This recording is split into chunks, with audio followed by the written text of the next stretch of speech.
This is Cairo 7 Breaking News. We begin with breaking news this noon hour. Law enforcement teams are back in the mountains around Leavenworth right now, searching for more evidence. This just a day after the Chelan County Sheriff says they believe they found the possible remains of Travis Decker, the man accused of killing his 3 daughters in May. The sheriff says a body was found in the rocky terrain of Grindstone Mountain off of Icicle Road, which is north of Leavenworth. That is just a few miles from where deputies say the girls were killed. This case has been a heartbreaking tragedy, hitting hard in that community all across Western Washington and really across the nation. Thank you for watching Cairo 7 News at noon. I'm Dee Dee Sun. And I'm Lindsay Shelton. We want to get straight to Cairo 7's Brooke Griffin, who has been following this case and manhunt every step of the way. She's live at the Incident Command Post. And Brooke, there is a major search underway right now.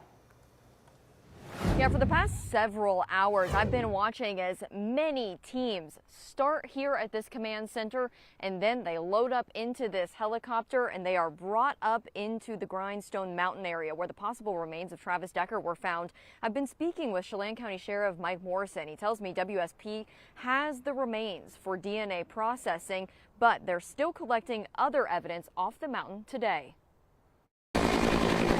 After 111 days of searching for Travis Decker. We found some remains when we were flying our drone and were able to get a on-the-ground confirmation they were human remains. Hundreds of officers on the ground, in the air, and in the water. Thousands of hours of investigating, all leading to Grindstone Mountain. A decomposed body with bone fragments spread around the hillside, along with clothing and other personal items that matched what we believe to be associated with Mr. Decker. Those remains were found close to where the girls' bodies were located, but outside of any search area these teams walked before. Mountainous, we were over 4,000 feet of elevation. It was not on a trail. It was through deep brush, and it was not an area that we had already searched before. Sheriff Morrison telling us finding Decker was not an if, but a win. We've made it very clear that we weren't going to give up, that we understood this could be in for the long haul.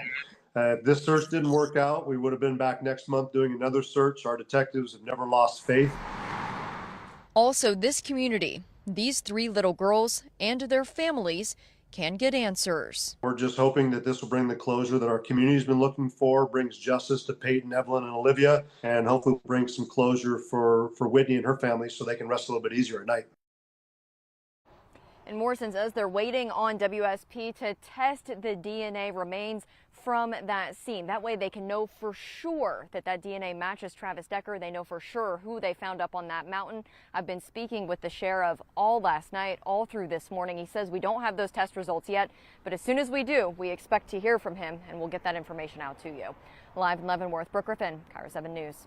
Yeah, we know that you are monitoring it. Thank you, Brooke, and we'll see you in the next 30 minutes. Yeah, clearly there's a lot of crews out there very active today. Now, the search for Decker has been long and heartbreaking.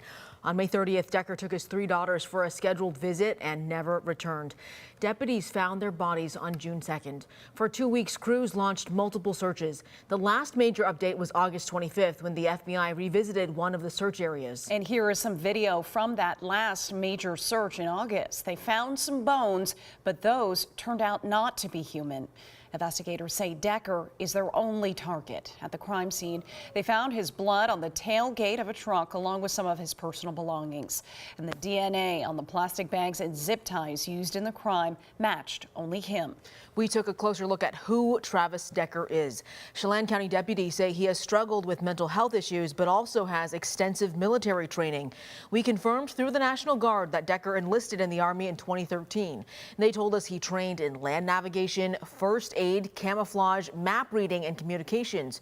A ranger who served with him described what Decker was like. Strong personality, stubbornness, the mentality of young rangers, and soldiers who, I'm a ranger, I'm the best, I'm the top. And so it kind of plays a little bit to the arrogance. The Washington National Guard tells Cairo 7 he is still technically a member, but he's missed every scheduled drill over the past year. This case has had so many twists and turns in the last few months. We have all of our coverage on everything from the last memorial for the Decker girls to details about Decker's life after military service. You can find all of our coverage on Cairo7.com.